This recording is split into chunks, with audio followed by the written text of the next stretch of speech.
太子选妃的比赛上，我和邻家姑娘一起拔得头筹。为表公平，皇后提议抽签决定。上一世，我打开指环露出7字后，立刻被皇后封为太子妃。我欢欢喜喜嫁入东宫那日才知，太子早与林佑威情投意合，那2张纸团上写的都是7。只是林佑威因为怕皇后发现作弊，打开纸团时手一直在发抖，被我抢了先。太子满心怨怼，当晚将我折腾得下不了床。此后，他还不顾皇后反对，以正妻之礼迎娶林佑威，让我沦为京都笑话。得知我先有孕后，更是一碗红花让我落了胎，我疼得脸色苍白，浑身颤抖。太子居高临下，冷冷看着我，这是你抢走佑威正妻之位该付出的代价。我气急攻心，含恨而终。再睁眼，我竟回到了太子抽签选妃那日，皇后坐在上头，满脸慈爱地看着我。婉宁，你抽中了什么？我浑身一颤，猛地攥紧手里的纸团，却没有说话。一片寂静之中，太子萧明成嗤笑一声：堂堂太傅嫡女，却这般畏首畏尾，实在难登大唐。将来又如何能承担得起一国之后的身份？听着话里的厌恶，我顿了一下，很快便意识到他也重生了。萧明成虽自小便金尊玉贵，虽有威严，但身为储君，绝不会在大庭广众之下这般让我难堪。这么厌恶我的，只有前世的萧明成。他说完，又眉眼温和地看向林佑威。幸好还有林姑娘这般端庄贤淑的人撑着今日台面，你快打开看看签子上面写了什么。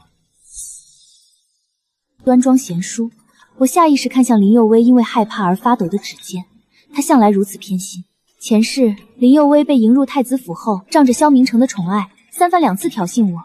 可只要他一哭，在萧明成眼里就成了我仗势欺人。我向他解释缘由，他从来不听，反而还会斥责我身为正妻却毫无容忍之量。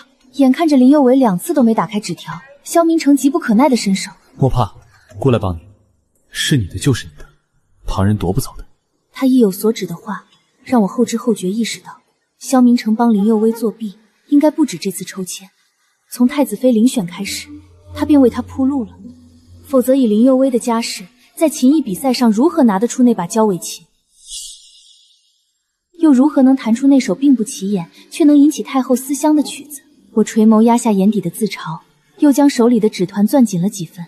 这一世，我绝不会再选错。却没想，皇后赶在萧明成打开之前开了口：等等，婉宁是太傅之女，太傅又是太子老师，而林姑娘父亲是如今五品官员，无论亲属还是身份来说，不都该是婉宁先打开吗？他逆着眸子，居高临下的看向他们。萧明成一顿，旁边林佑威死死咬住嘴唇，才没出声。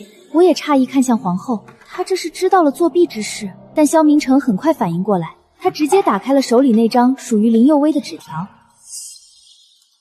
然后展现在众人面前。上面那个7字明明晃晃映入眼帘，我微微松了一口气。这一世，我不会再卷入他们2人之中了。我微微俯身，跟着众人一起对着萧明成道：恭喜殿下觅得良人，祝你和林姑娘百年好合。他却看向我，慢慢蹙起眉头。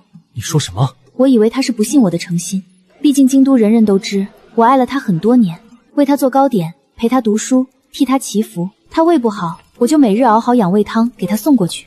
他领兵打仗受伤时，更是不远万里前去照顾。婚后也是尽心力的辅佐他，替他整理文书，为他安抚朝臣。我以为他对我多少也是有些情分的，不然为什么每年都会为我准备生辰礼？又为什么日日留宿在我宫中？即便床事之上，他横冲直撞，总是让我吃尽苦头。可我却还自欺欺人。我一遍一遍告诉自己，萧明成他向来爱憎分明，若是真的对我毫无感情，绝不会娶我，更不可能与我行鱼水之欢。直到那碗堕胎药被强行灌进我嘴里，我腹部疼痛难忍，蜷缩在地上，感受着那个还未成型的孩儿一点一点从我体内流失，我才彻底清醒。生辰礼是因为我父亲是当朝太傅，他要堵住悠悠众口，而留宿我宫中的的确确只有折辱。那时萧明成居高临下的看着痛苦不堪的我，声音冰冷：你已经抢走了右卫的正妻之位，长子之位便莫要再抢了。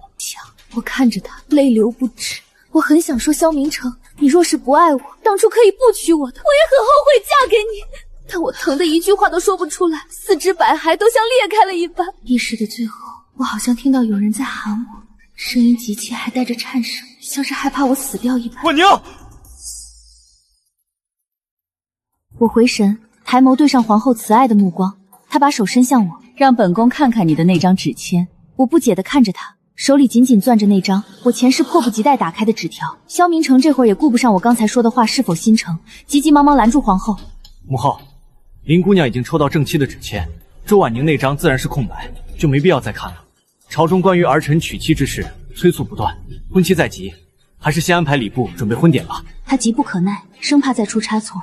林有为这会也已经冷静下来，他跟着开口：皇后娘娘，抽签结果已定，你贵为一国之母，总不能出尔反尔吧？他出身一般，很多规矩没有人教，但也该知道在宫中对贵人说话时应该谨言慎行。如今却这般不知天高地厚的质问皇后，简直是狂妄至极。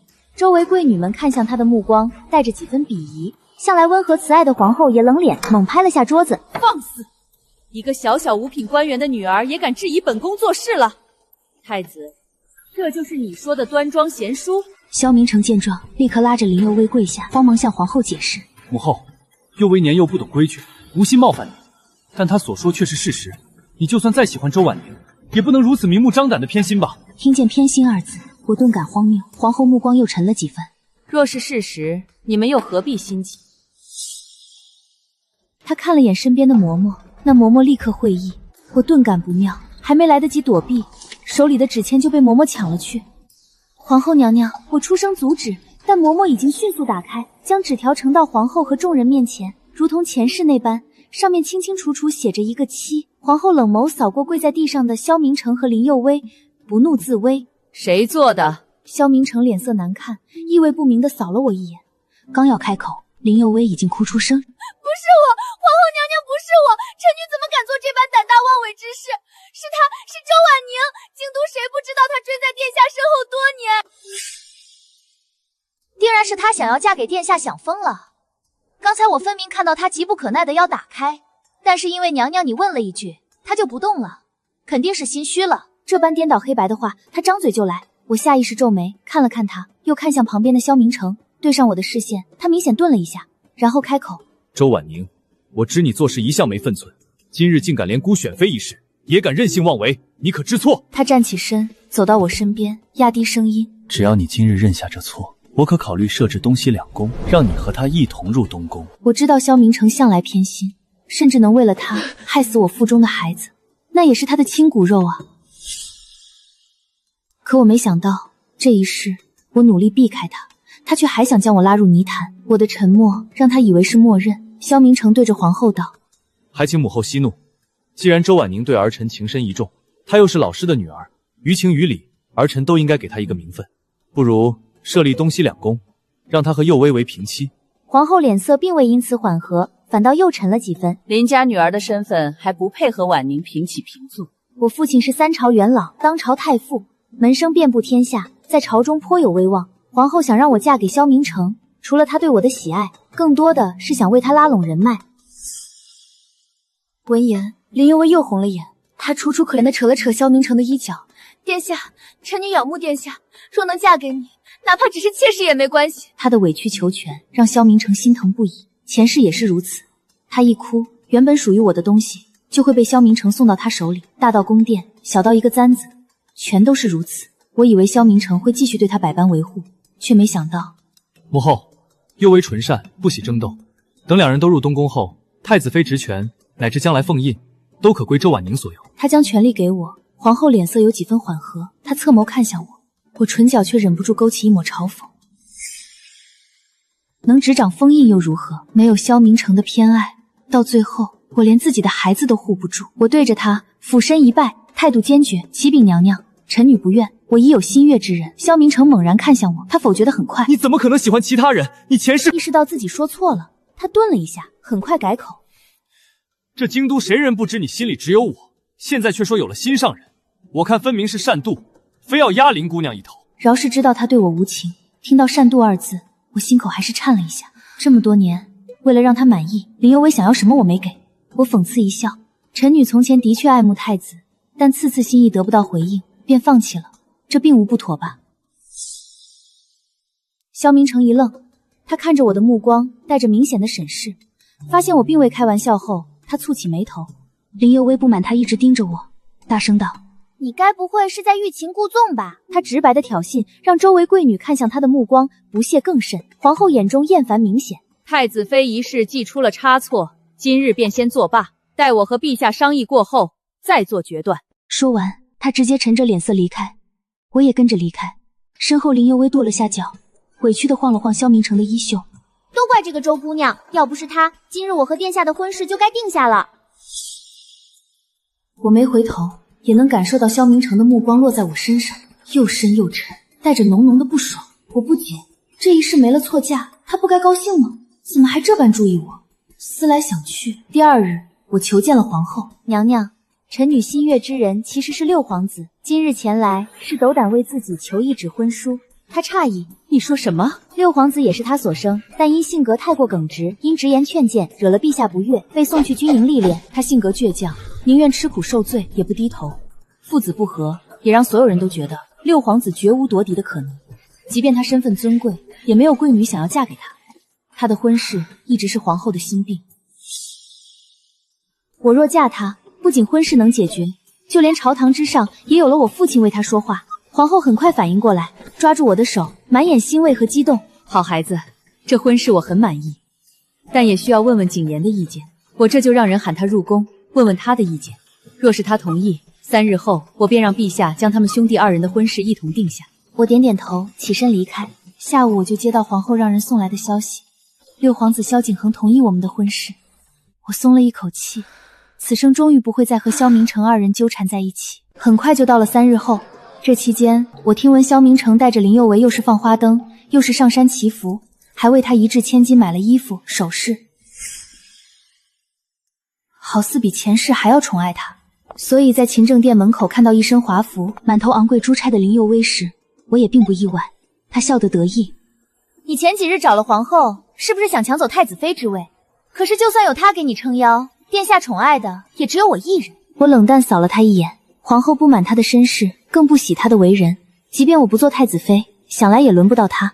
我没有和蠢货争执的想法，抬脚继续往前走，却被萧明城拦下。周婉宁，你也回来了是不是？我蹙眉看着他，我不知道殿下什么意思。他眸光深深。周婉宁，这几日我也想明白了，你想要太子妃之位，我可以给你，但是将来幼薇的孩子要养在你名下，当嫡子做储君。我被气笑，忍无可忍，一巴掌扇在他脸上。一对狼心狗肺的东西，也配让我养孩子？萧明城震怒，抬手就要打回来。电光火石之间，一条鞭子甩过来，像毒蛇一样缠上他的手腕。他瞬间脸色狰狞。萧景恒一身戎装，眼神凛然，从身后走来。身为兄长，却欺负未来弟媳，皇兄这太子之位是不想要了吗？什么弟媳？你简直放肆！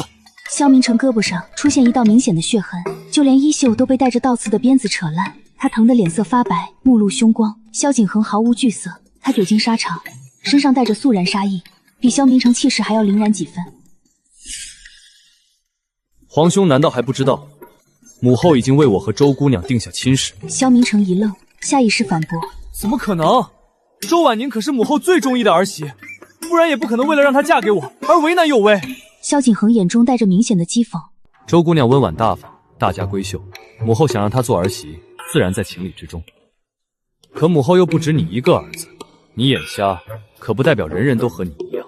听到他骂自己，萧明城脸上的怒气比刚才更甚。萧景恒，你当真觉得我和你一母同胞就不能惩罚你了吗？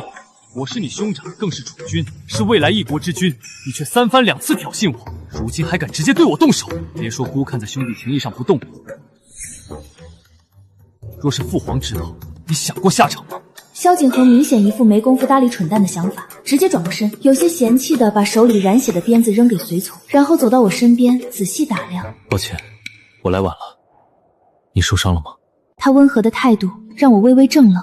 前世今生，我听到的关于萧景恒的评论都是不服管教，冷心冷情，在军营里更是凶狠，杀伐果断，很是骇人。我选择嫁他，只是前世偶然听爹爹说他，虽然手段强硬，但实则有血有肉，重情重义，而且聪慧，是可塑之才。唯一可惜的是，不受当今陛下喜爱，毫无夺嫡可能。但我并非一定要太子妃之位，也并非一定要成为一国之后。两者相比，我更想要一个真心待我的人，夫妻和睦足矣。萧明城给不了我，我便不要他了。见我一直不说话，他眼中闪过一抹慌乱。是我吓到你了吗？我其实平日不这样的，刚刚是因为……他紧张的解释，身后熟悉他性格的下属眼中都露出惊讶。被无视的萧明成气得磨牙。周婉宁，谁允许你和外男卿卿我我的？立刻过来！他心里隐隐升起几分不适。萧景恒回头看向他，目光顷刻就冷了下去。我和周姑娘是未婚夫妻，如今说话也没有半分余理。皇兄有什么资格这般对他指责？我劝你立刻给他道歉，否则我定要替他教训你。我看着他挺拔恢厚的背影，心头微动。如今我和他尚未成亲，就被如此袒护，而前世我和萧明晨分明拜堂成亲，成了结发夫妻，却因为他落得一个一尸两命的下场，当真是讽刺。萧明成看着萧景恒，毫无半分开玩笑的意思，心口莫名慌乱，事情好似在一点一点变得不可控起来。他知萧景恒不受宠，平日很少来宫里，今日却这般大张旗鼓，还口口声声说和周婉宁定了亲。他目光看向我，心情复杂。片刻，他又似反应过来一般，冷笑一声：“萧景恒，你是不是带兵打仗被伤到脑子了？父皇怎么可能会同意让周婉宁嫁给你？你一个不受宠的皇子，也敢肖想太傅之人？我现在就要去给父皇参你一本，狼子野心的东西！”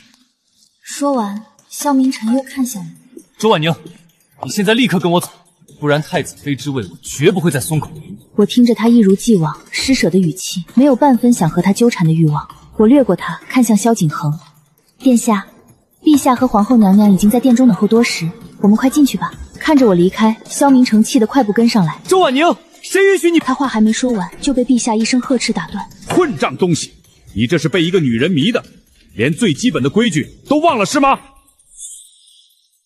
帝王威严扑面而来，萧明成这才反应过来，我们已经进入大殿，陛下和皇后坐在上首，旁边还站着几个朝廷重臣，看向萧明成的目光都染上几分异样。萧明成脸色铁青，还没等他开口请罪，林有为就已经出声：“陛下，殿下刚才声音大，只是因为六皇子对他出言不逊，而且还直接动了手。你看看殿下胳膊上这伤口。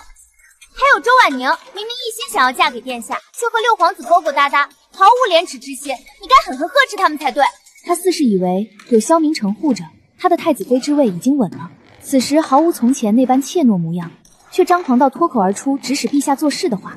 他脸色冷得骇人。几位朝臣看看林有为，再看看萧明成，轻轻摇了摇头。皇后脸色难看至极。萧明成，本宫再问你一句，你当真要娶这个女人？萧明成感受到众人视线中的鄙视，他顿了顿，看向林有为，然后又看向我。一个趾高气昂，毫无规矩，被众人厌恶却毫不自知；一个端重得体，眸光沉静，好似雨后挺立的荷花，清雅中自带明媚。他忽然生出疑惑，他是不是选错了？注意到他的目光久久停顿在我身上，林有伟心生不满，扯了下他袖子：“殿下，周婉宁就是个朝三暮四、一心攀附权贵的坏女人。”你闭嘴！萧明成感受到众人的不满，立刻出声呵斥。我父亲位高权重，却一生清廉，满心都是江山社稷。即便是与他政见不合之人，对他的品行都有3分敬佩。我是他女儿，是京都出了名的才女，何时轮得到他出口折辱？即便萧明成阻止了他，一位大人还是忍不住出了口：“太子殿下，臣一直以为你是一个明事理、懂是非的人，可如今怎么会喜欢上这种好似乡野泼妇的女人？殿下，你这般行事，臣都要怀疑你当真有支撑起朝堂、管得好江山社稷的本事吗？”听到这话，萧明成脸色白了几分，他下意识看向陛下，陛下看向他的目光冰冷。林有为感受到大臣对他的不满，气得大骂：“你个老不死的，胡说八道什么呢？太子殿下身份尊贵，岂是你能随便质疑的？你是不是也想把女儿嫁给殿下，所以才在陛下面前这么贬低我？你这老东西看着就……”他话还没说完，就被萧明成一巴掌打在脸上。“你是不是疯了？”林佑辉震惊看着他：“你居然打我！”我冷笑一声，我知道他蠢，可没想到居然会蠢成这样。前世若非有萧明成护着，在那个吃人不眨眼的后宫，他真是不知道死多少回了。刚刚说话的那位乃是皇后父亲，随着太祖皇帝打江山的大功臣，更是当今陛下的救命恩人，连他都要敬3分的人，却被林佑威指着鼻子骂老不死的。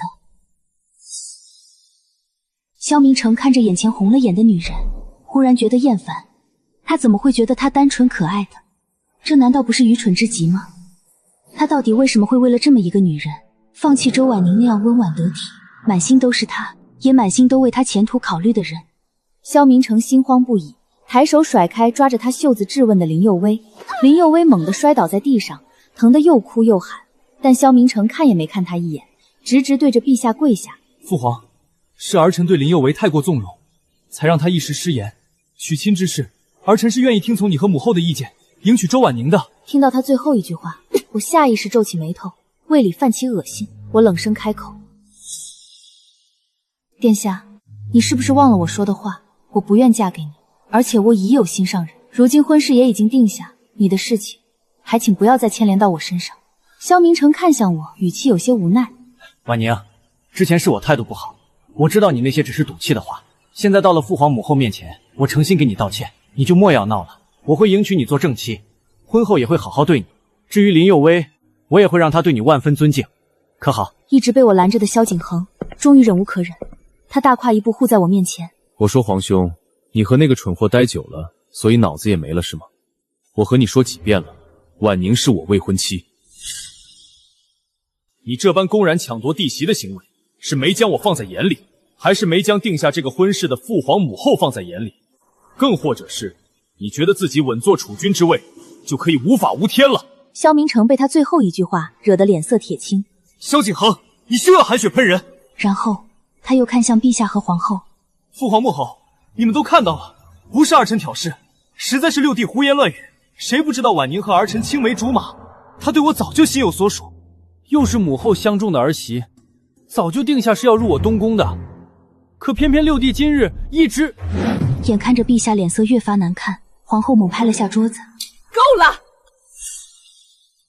对上他复杂的眼神，萧明成心口的慌乱一下子更甚了。他下意识看向我和萧景恒，我们并肩站在一起，郎才女貌。萧明成满眼不可置信：“你们不可能，这怎么可能？”但旁边的太监已经掏出圣旨，大声宣读：奉天承运皇帝诏曰：太傅之女周婉宁温婉恭顺，德才兼备。六皇子萧景环骁勇善战，护国有功，两人郎才女貌，乃天作之合。朕特添此桩姻缘，由礼部准备一起事宜，于6月12日大婚，钦此。我和萧景恒一起跪下，谢陛下隆恩，臣女领旨，祝陛下万岁万岁万万岁。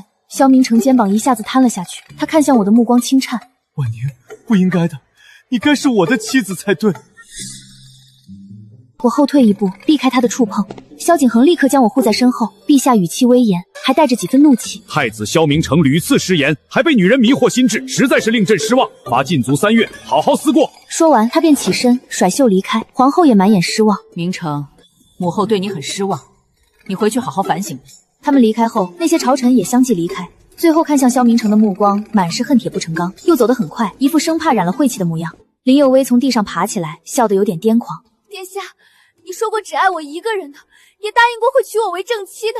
现在周婉宁嫁人，再没有人能阻碍我们在一起了，你不高兴吗？一旁的萧景恒笑了，带着几分讥讽。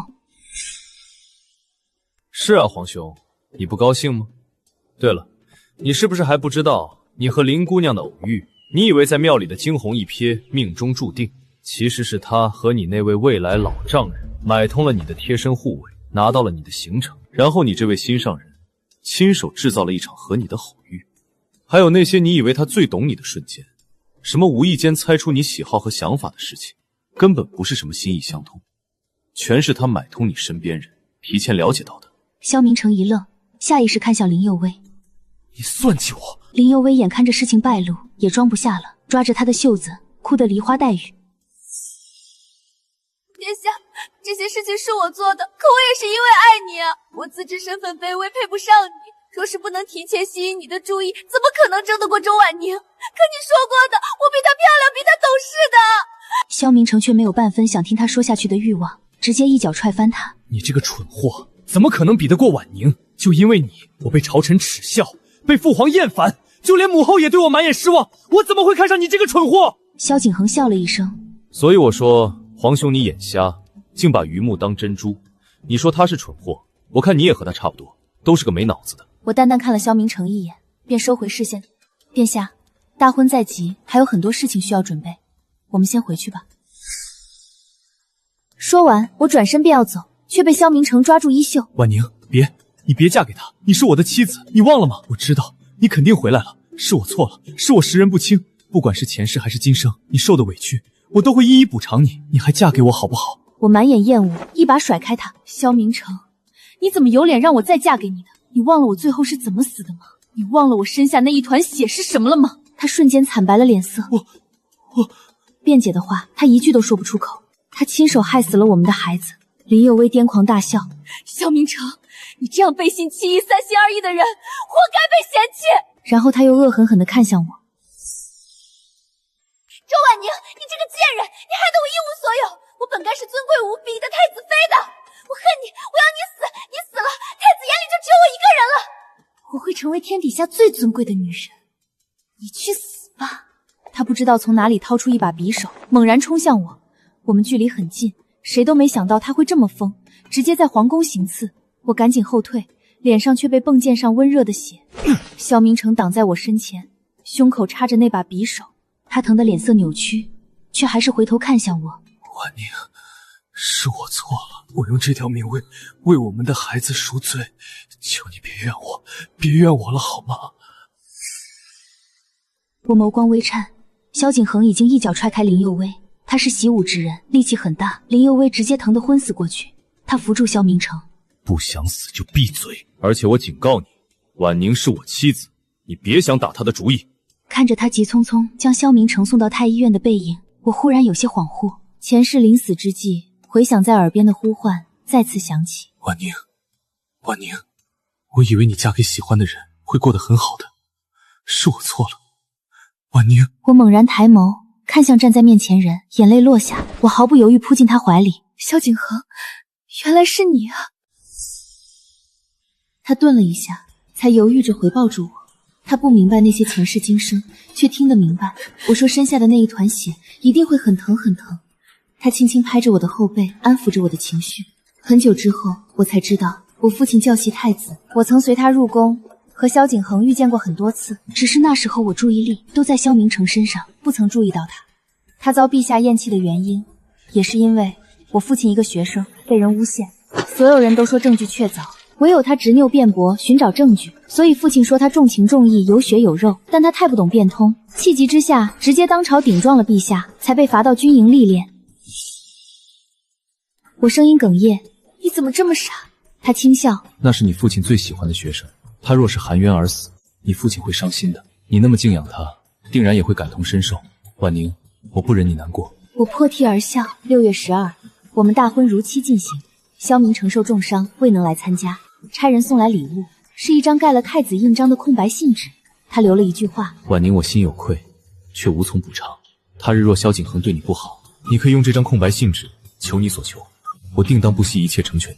萧景恒看到后冷笑一声：晦气东西，还想着跟我抢你？我失笑，还没等说什么，就被他抱起来。夫人，洞房花烛夜，你想别人我会吃醋的。窗幔落下，人影随着烛火摇曳，窗外细雨簌簌，洗尽前尘过往，只余来日明媚，春光无限。